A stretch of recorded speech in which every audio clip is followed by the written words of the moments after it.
All right, how's everyone doing? I am Rich CELENZA. Thanks for tuning in to the Rich CELENZA Show. WTF are you talking about? So what I'm going to call this podcast is you need to learn how to move on after a breakup.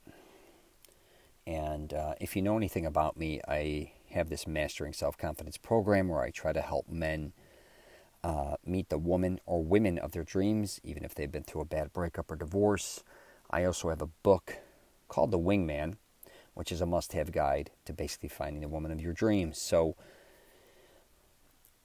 I'm going to get into, on this podcast, regarding breakups. And if you're not interested in that subject, then I don't know what to tell you. But if you are in a situation where you had a horrific breakup for whatever reason, it could be because, and this could be if you're with a guy, girl, girl. I don't give a shit for the most part. I'm not a woman, so I can't speak on their behalf. But I think when people, when they break up or if there's a breakup in a relationship, usually I think one side gets hurt maybe more than the other. Or, very seldom will two people come together and go, you know what, it's not really working out. Yeah, I didn't think so either. Wonderful. Let's go our separate ways. Yay. Usually someone is breaking up with someone else, or someone did something which led to the breakup, which could be anything. It could be because they cheated, they lied, they stole, they fell out of love. It could be even Facebook. It could be anything, but the relationship is ending, or it ended. And a lot of people, I think, are shattered by that. And for a lot of people, I've realized, especially some of my close family members and friends, they're really never the same. And I can see that happening, especially if you were married for a long period of time, if there's kids involved, and the situation and how it went down. So nobody has the same relationship in the world. Whoever you were with, you lived an entirely different life with that person than anybody else was living, most likely. And you both went through things that nobody else was going through because it was just you two. And I think you have to realize that when people are always giving advice, and I'm kind of giving advice here, but I'm kind of giving it from a different standpoint. If you have friends or family members or whatever telling you how to, deal with your breakup or whatever, I get it. I'm kind of doing it now. But I'm also realistic enough to understand that you and that person did whatever you did, and you are the one who is going to have to figure this out. It's on you to learn how to move on. I think when it comes to breaking up, though, that I realize, and I'm speaking for men now a lot of times, I think a lot of women underestimate how it affects a man, because I think they think we're not as maybe emotional, which I'm not. I'm going to say I'm not as emotional as a woman or whatever, but it seems like I'm not. But it doesn't affect them as maybe a breakup would affect a woman for some reason. And I don't necessarily think that's the case. I've seen a lot of guys get demolished over, breakups. And it could be because of their fault or not because of their fault. But a lot of guys I have seen, they're just not the same person after a breakup. And, I think, too, when we think of breakups, we think, a guy and a girl, and the guy goes on his way, and he just whatever, and he's at a bar sitting with his buddies all the time, and he gets to watch sports, and he gets to go live a certain life, and now the girl's at home, or the girl, if she got broken up with, she's at home, she's crying, boo-hooing with her girlfriends, and it was really hard on her and dramatic. I don't believe that either. When you break up, everybody takes their own path, their own way. Who knows? I don't know what situation they were in or that they're going to be in. But every situation is different. But I do know that no matter what happens, you have to move on, especially if you have children.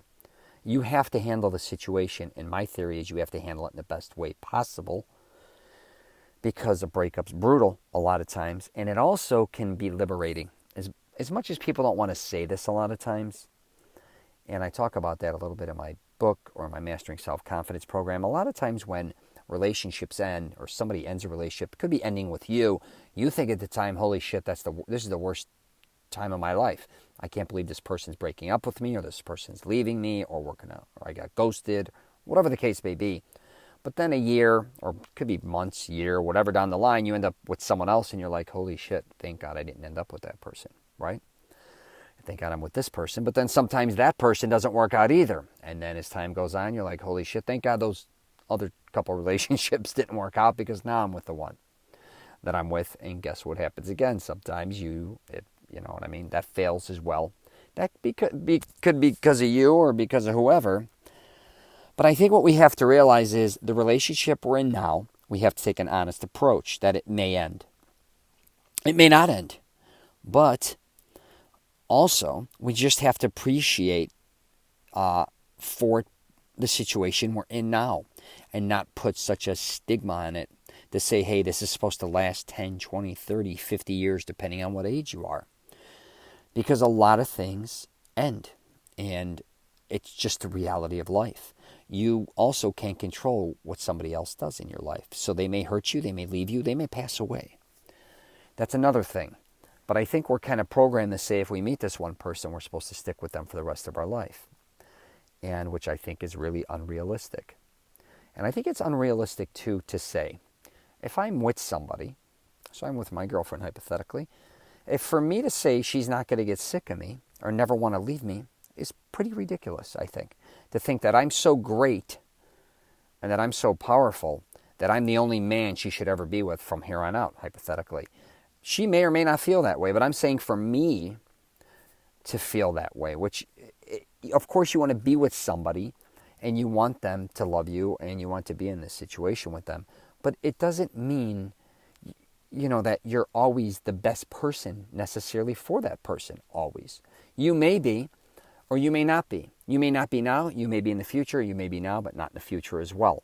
Because there's so many moving pieces to a relationship, and there's so many, different things happening.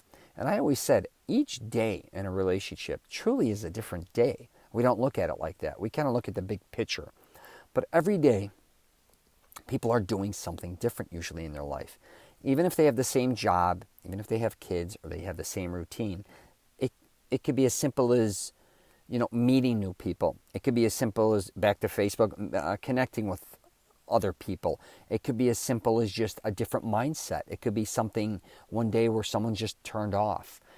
It could be as simple as them just not being happy anymore.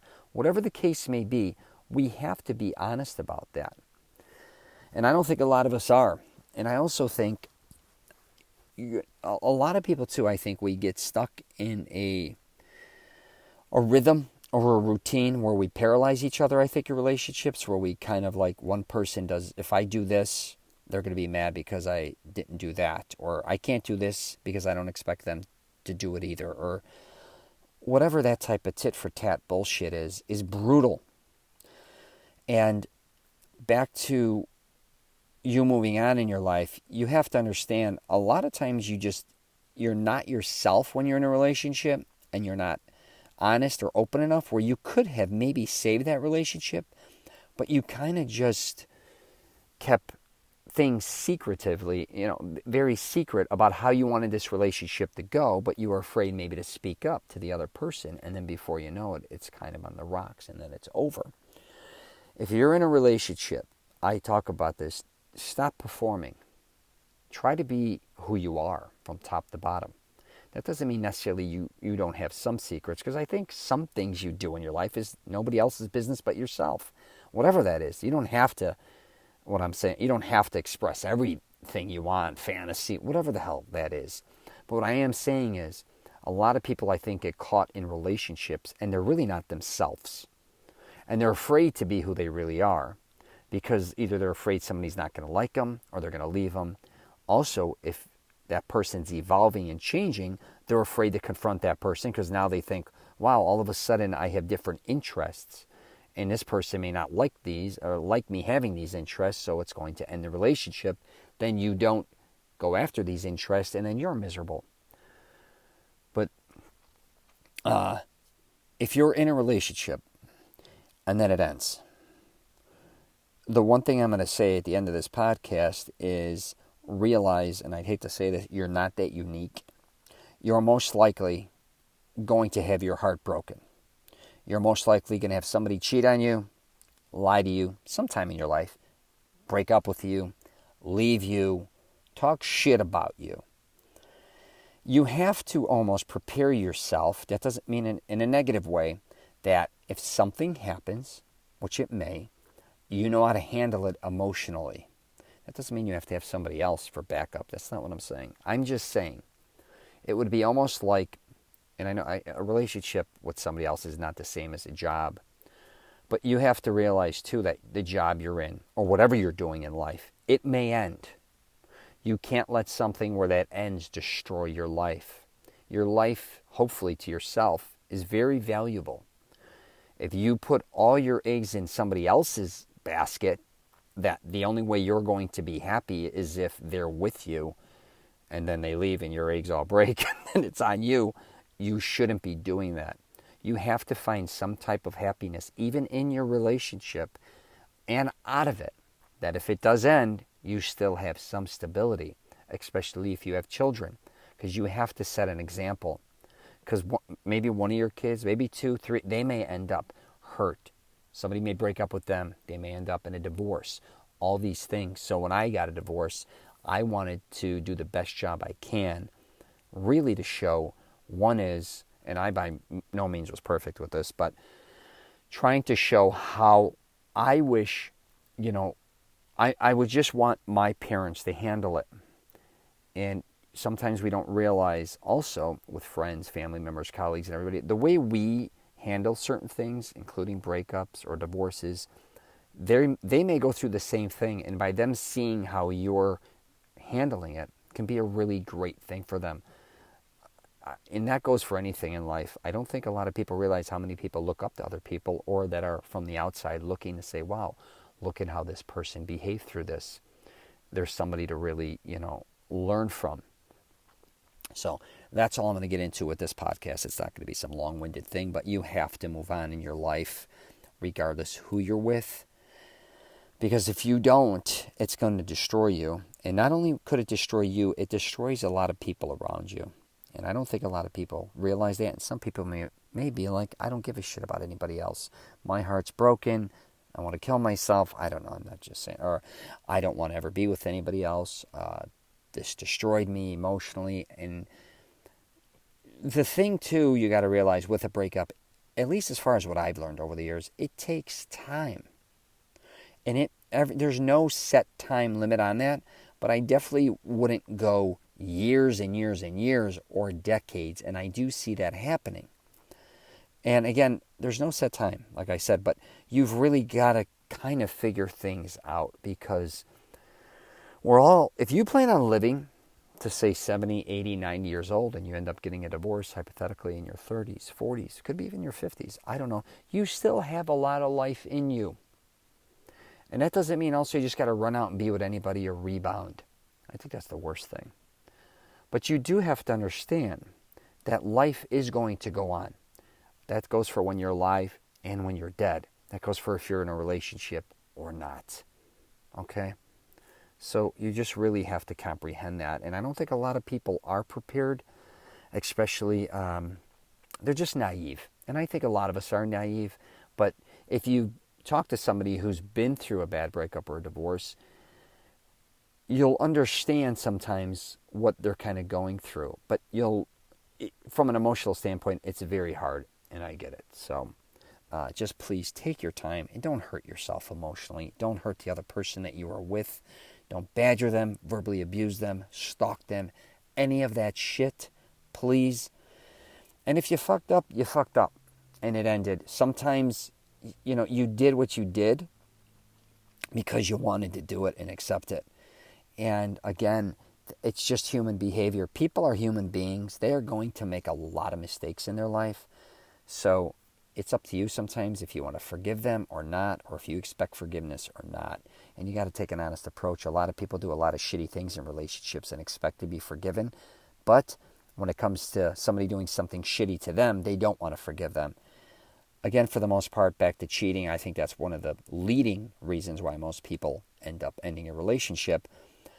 But I've said this a million times before, most likely, or at least most people I think that I know, have either cheated or they may have been with somebody who was cheating. That doesn't mean with whoever they're with now, or again, they've been cheated on. So it's something that may come up. Be prepared for it, okay? So don't play dummy to it. You may be the one who cheated. You may be the one who got cheated on. Either way, you got to deal with it. You can't, it's kind of like, it's like a pregnancy. You can't undo a pregnancy. You can't do a cheat.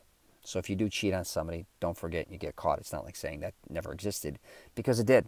Unless you have an open, relationship or an open marriage or whatever it is, it's going to affect the relationship usually. So you got to take an honest approach from that and how you deal with that. So I'll wrap it up there. If you get a chance, you might want to check out my YouTube channel, but I've actually been putting a lot of things on there more related to travel and fitness related. And I actually just put up one up there regarding headaches. If you get bad headaches in the front of your head, I got this little trick that I do, massaging the eyebrows, that has worked out fantastic over the years for me. I'm also on Instagram, Facebook, LinkedIn, and Twitter. All right? Take care, and if you're traveling, safe travels.